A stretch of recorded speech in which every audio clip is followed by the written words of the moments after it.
Here, dankie vir die voorreg wat ons het, om u kinders te kan wees.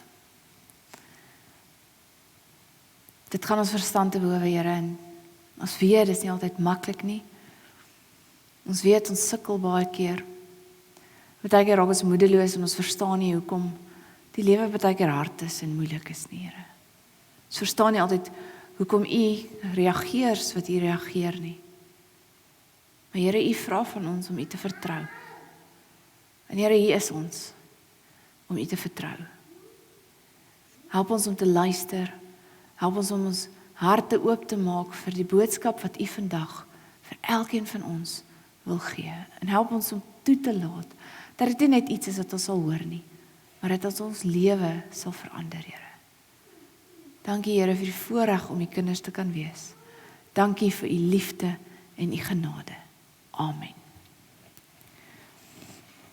So ons is nou, voordat ons lees, besig met ons tema, ons missie vir die jaar, maar op hierdie kwartaal fokus ons spesifiek op die tema om uit te reik in liefde. Hoe doen ons dit? Om uit te reik in liefde het ons vir mekaar in die begin gesê, ons het Romeine 12 gelees, en daar staan om onsself as lewende, heilige offers te gee. Om te sê, met ander woorde, om te sê, Here, hier is ek. Here, gebruik my, help my om eer aan u naam te bring. So, hoe doen ons dit? Hoe gee ons onsself as lewende offers, as heilige offers vir die Here? Ons gebruik ons gawes. Ons gebruik ons gawes en ons almal het verskillende gawes, ons almal het verskillende sterkpunte, ons almal het verskillende swakpunte. Ons almal is ons eie persoon en ons almal het iets om by te dra. So ons het nou al gepraat oor profesie, ons het al gepraat oor lering, en vandag praat ons oor die gawe van onderrig. En dan in Romeine 12, as hy sê, praat van die gawe, dan is die versie, as dit is om onderrig te gee, laat ons onderrig gee. En as ons dink aan onderrig gee, en 'n bekende stuk wat praat oor hierdie onderwerp is 2 Timoteus 3. So ek gaan van vers 14 af ons lees. Maar jy bly by wat jy geleer het en wat jy vasglo. Dis nou Paulus wat vir Timoteus hierdie brief skryf, né? Paulus het vir Timoteus ook opgelei en dit is 'n jong ouetjie wat baie sterk glo en wat in 'n gemeente geplaas is om leiding te neem en Paulus skryf hom 'n brief om hom te bemoedig. Okay? So hy sê vir hom, maar jy bly by wat jy geleer het en wat jy vasglo. Jy weet tog wie jou leermeesters was en jy ken van kleins af die Heilige Skrif. Dit kan jou die kennis bybring wat tot verlossing lei deur die geloof in Christus Jesus.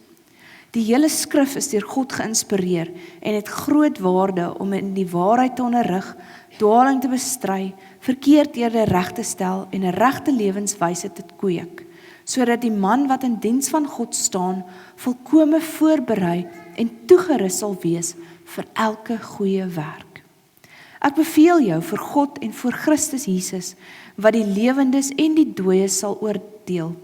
Ek beveel jou ook met die oog op sy koms en sy koningskap, verkondig die woord, hou daarmee vol, tydig en ontydig, weerlê, bestraf, bemoedig, deur met alle geduld onderrig te gee.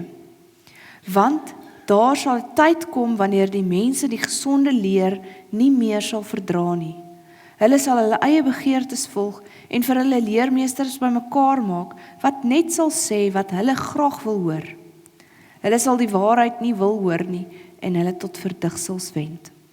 Maar jy bly in alle omstandighede nugter, verdra lyding, doen jou werk as verkondiger van die evangelie, voer al jou pligte van jou bediening uit. Ons lees dit daar. So, in Timoteus is die klem verskriklik erg daarop, dat die mense God se manier van leef moet leef. Dat ons God se voorbeeld, die voorbeeld wat Jesus vir ons kom gee het, die voorbeeld wat God vir ons kom gee in die Bybel van hoe om te leef, moet hulle baie ernstig navolg. Die woord, en om dit te kan doen, moet hulle die woord lees. En hulle moet hou by wat reg is. En hulle moet weet wat reg is, né? So ons kan nie iets doen as ons nie weet wat dit is nie, né? As ons sê jy moet die regte manier van lewe leef, dan is die vraag altyd maar wat is dit, né? Dit is nice om te weet ek moet reg lewe, maar hoe? Hoe leef ek reg? Wat doen ek? En die manier hoe ons dit uitfigure is deur die Bybel te lees, né? Ons lees in die Bybel. God vertel vir ons wat die regte manier van lewe is. En as ons kies om God te vertrou, moet ons ook weet dat hierdie regte manier van lewe is nie altyd maanskyn en rose nie. Dit is nie altyd maklik om daai pad te loop nie, want die res van die wêreld doen dit nie, soos ons nou gesê het. Die res van die wêreld verstaan dit nie. Dit maak nie vir hulle sin nie, want hoekom moet ek meer aandag gee aan iemand anders se lewe as my lewe? Hoekom is dit belangrik om mense rondom my op te bou met die kans dat dit my so 'n bietjie in die steek gaan laat? Hoekom? Die wêreld rondom ons verstaan nie God se manier van lewe nie. Hulle lewe nie so nie. En dit maak dat ons so 'n bietjie op die eind so 'n bietjie weird is, né? Dit maak dat ons anders is. Dit maak dat hulle nie verstaan hoekom ons optree soos wat ons optree nie. Maar die Here sê as jy kies vir God en jy laat toe dat God jou lewe verander deur in hom te glo, hou vas aan hom.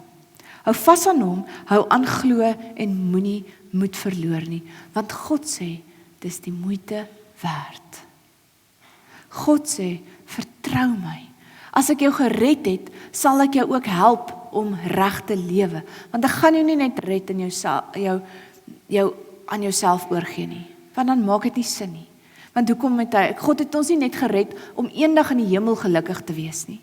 Hy het ons nie net gered om eendag in die hemel voluit te wees saam met hom nie. Hy het ons gered om nou ook voluit te lewe. Van die dag wat jy jou hart vir die Here gee, roep hy jou om anders te lewe, om voluit te lewe, om weg te beweeg van om vol sonde te leef en jouself en die mense rondom jou te verwoes. Om nader aan God te beweeg. So wanneer ons dan aanvaar dat die Here ons gered het en hy vir ons 'n nuwe lewe kom gee het, verander jou lewe. Dan word jy goed genoeg. Jy word kosbaar en God sê, ek het jou lief. Jy mag jouself ook maar lief hê. Dis okay. Jy is goed genoeg. En wanneer jy word wat God jou gemaak het om te word, dan gaan ons roeping verder, né? Dan reik ons uit met hierdie liefde wat ons ontvang het. Dan maak ons 'n verskil en dan word ons geroep om hierdie liefde aan te pas vir ander mense. Om dit te doen, om dit wat ons glo te doen. Om dit wat ons in ons harte beleef, nie net in ons harte te hou nie, maar dat dit ons deel van ons lewe word en dat ons dit sal uitstraal na buite toe, dat ons 'n verskil sal maak. Maar vir dit om te gebeur, moet ons weet waarin ons glo, né? Ons kan nie dit doen as ons nie weet waarin ons glo nie. Ons kan nie vir iemand anders help om soos ek te glo as jy self nie weet waarin jy glo nie. Hoe gaan ons dit oordra? Jy het nodig om te verstaan. Ons het nodig om te verstaan. Dis hoekom ons saam praat, dis hoekom ons saam leer, dis hoekom ons kerk toe kom, dis hoekom ons kinders sonndagskool toe bring, sodat hulle kan weet waarin hulle glo. Want as hulle nie weet waarin hulle glo nie, hoe gaan hulle glo? En hoe gaan hulle hierdie geskenk wat die Here vir ons gee, uitdra in liefde? Hoe gaan ons uitreik in liefde? Hoe gaan dit vir ons 'n verskil maak in mense se lewe as ons nie weet waarin ons glo nie? Ons moet die Bybel lees om te kan weet wat reg en verkeerd is. En as ons nie verstaan nie, om vrae te vra. Om eerlik te wees en sê, maar help my, want ons het nodig om mekaar te help, want ons verstaan nie altyd alles nie. Niemand van ons verstaan alles nie. Ons het mekaar nodig.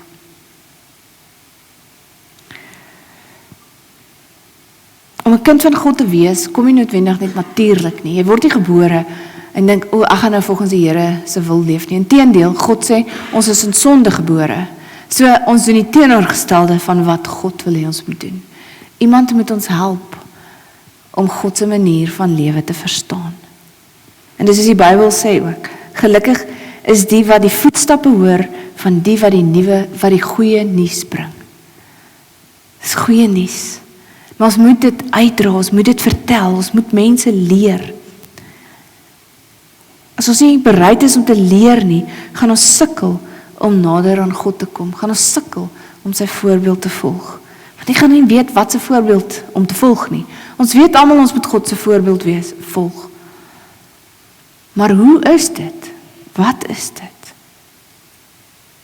'n Goeie plek om te begin is die 10 gebooie, né?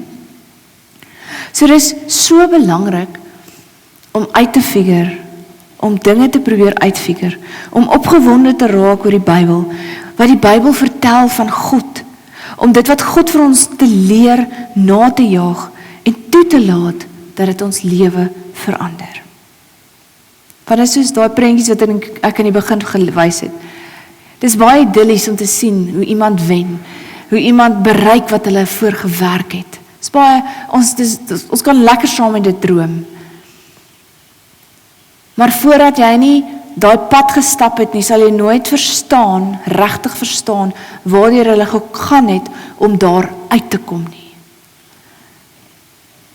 Dis idyllies om te dink, ons gaan saam met die Here in die hemel wees. Dis wonderlik, dis amazing. Maar ons sal nooit die grootheid daarvan besef as jy dit nie leef nie. Soos nice om kennis te hê, maar jy moet dit leef om te verstaan waaroor dit regtig gaan. Om te verstaan hoe groot die geskenk is wat God vir ons kom gee het. Dis is om vir kinders te sê, moenie doen wat ek doen nie, doen wat ek sê. Werk nie, né? Ons kan nie verwag van ander mense om soos Christene op te tree as ons self nie soos Christene optree nie. So hierdie gawe van onderrig het 2 kante. Ons het aan die een kant het ons 'n behoefte aan ander mense leer, want hulle moet ook die goeie nuus hoor. Hulle moet ook weet wat dit beteken om te glo. Ons moet vir mense vertel van wat God vir ons kom doen het. So ons moet dit verstaan. So die een kant moet ons vertel, ons moet dit uitdra, maar die ander kant moet ons ook heeltyd bereid wees om te leer. Want as ons nie heeltyd bereid is om te leer nie, gaan ons nie dit kan oordra nie. So daar's 2 kante aan hierdie saak. Om die gawe van lering of die gawe van onderrig te leef, is dit belangrik om opgewonde te raak en meer te wil indrink van wie God is. En meer te wil leer, en elke keer as jy die Bybel oopmaak, kom jy agter, daar's so baie wat ek nie weet nie, want dit is deel van die gawe van onderrig, nie? Is dat, hoe meer jy leer, hoe meer besef jy, hoe min jy weet, nie? Om in te drink wat God vir jou wil vertel. En dan kan jy dit deel met ander mense. En dit begin leef. So 'n gawe van onderrig is nie net 'n klomp kennis nie, dis deurleefde kennis. Mense wat hierdie ding goed ontdek het en dan sê, okay, maar ek gaan dit toets. Kom ons gaan leef dit. Kom ons vertrou die Here. Kom ons sê nie net 'n klomp goed nie, maar kom ek vertrou die Here met my lewe en sê, okay, ek gaan dit nou doen. As mens praat van wysheid, ek het hierdie mooi ding gelees, dis my verskriklik mooi. As mens wysheid opsom, is it carefully reasoned, time-tested wisdom. Carefully reasoned, time-tested wisdom. Daar sal hieroor gedink, daar sal baie daaroor gesê, daar sal baie daaroor gevra, maar dis time-tested ook, nee? Dis deurleef, dis nie net gedink nie, dis ook geleef. Dan word die gawe van onderrig of die gawe van lering nie net iets om mense te please en vir hulle te vertel wat hulle graag wil hoor nie, dan raak dit eerlik. Dan raak dit soekend. Dan raak dit, ek wil regtig verstaan. Ek wil regtig hê, dit moet deel word van my lewe. So hoe lyk dit prakties in ons lewe? Om hierdie gawe te gebruik, om met hierdie gawe van onderrig uit te reik in liefde, om 'n verskil te maak in ons omgewing. Eerstens het ons nodig om daaroor te praat. Ons het nodig om spasie te soek, te skep waar ons kan praat, waar ons 'n veilige omgewing skep, waar ons mag praat, waar ons mag wonder, waar ons saam mag bid, saam mag eerlik wees, saam mag worstel, saam mag uitfigure. Die belangrikheid te besef van dat ons kinders, en nie net ons kinders nie, onsself, moet onderrig en te laat onderrig, deel van ons doopbelofte, Dit is so belangrik. Ons kinders moet weet, ons kinders moet leer om te kan aanvaar wat die Here vir hulle kan kom gee het. Hulle moet weet wat dit is, ons moet mekaar, en om kinders te onderrig beteken nie, ons gee vir hulle klomp kennis nie, dis 'n spasie waar ons saam met kinders, saam met mekaar, saam uitfigure, saam vra, saam wonder, en sê, maar hierdie maak nie vir my sin nie, help my. Kom ons probeer dit uitfigure. En die mense wat onderrig gee, beteken nie ook nie, hulle weet alles nie. Ons moet saam uitfigure. Dit is so exciting, om 'n plek te skep waar ons mag saam worstel. Dan verder, so dis 'n plek skep waar ons mag hierdie kennis ontgin, maar ons moet dit verder vat, ons moet hierdie, waar ons praat, waar ons wonder, wat ons opgewonde maak, of wat ons miskien 'n bietjie bang maak, moet ons gaan leef ook. So ons moet 'n getuienis raak van dit wat ons leer. Ons moet 'n getuies raak van dit wat ons ontdek. Jou lewe moet dit sê. Jou lewe moet dit wys. En dit beteken nie, dis 'n perfekte weergawe daarvan nie. Dit beteken, dis 'n, ek probeer hierdie uitfigure weergawe daarvan. Waar mense kan sien en beleef, maar hierdie is regtig deel van my lewe. Hierdie is regtig iets waarmee ek worstel. Hierdie is regtig iets wat vir my belangrik is. Dit is deel van my lewe en ek wil dit so ver as moontlik, so veel as moontlik uitleef. Ouers se voorbeelde vir hulle kinders, hoe jy leef, hoe jy reageer, hoe jy optree, hoe jy ander mense hanteer, dit maak saak. Kinders, julle voorbeelde maak ook saak. Dit maak saak. Ons moet by mekaar leer. Ons moet mekaar help om uit te figure wat dit beteken om God se manier van lewe te leef. En ons het mekaar nodig, want dit is nie maklik nie. Dis nie maanskyn en rose nie, dis nie idillies nie, dis regtig dit uitfigure. Dis nie maklik nie, maar dis regtig die moeite werd. En wanneer ons so begin saam leef, saam dinge uitfigure, saam worstel, dan raak ons bereid om nie net vir mekaar te sê wat ons dink die ander een wil hoor nie, maar dan luister ons regtig na mekaar. Dan is ons bereid om te oortuig, te reg te stel, te bemoedig, om mense mekaar te help om nie moed te verloor nie, om op te bou. Dan help ons mekaar nader aan die Here. Ons tema is as die tekkie die teer slaan. Dit is vir my so 'n mooi voorbeeld van, dit is nie net deel van 'n droomwêreld, hierdie idilliese ding om 'n kind van die Here te wees nie. Dis wanneer jy bereid is om in te gaan, om deel te word van die game, om deel te word van die lewe, en te sê, maar ek gaan hierdie leef. En as dit nie werk nie, dan kom ons terug en sê, maar hierdie het nie gewerk nie, help my om te verstaan, help my om sin te maak hiervan. Ekskuus. fokus op die gawe van onderrig, dan word dit wat jy glo lewend in jou lewe.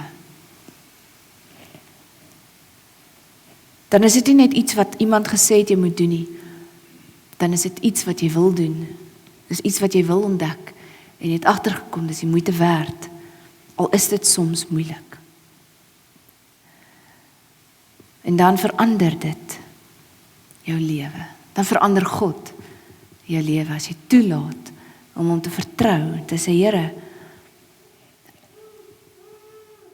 dit is nie maklik nie. En mense dink ek's mal, maar Here, ek kies om U te vertrou. So kom ons doen dit. Kom ons maak ons oë toe, dan sit jy by die Here vir 'n oomblik. En dan vra jy die Here, Here, wat is dit wat ek moet leer? Hoe kan ek help om 'n omgewing te skep waar ons saam kan worstel, saam kan leer en saam nader aan die Here beweeg? Hoe kan ek help hiermee?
Here,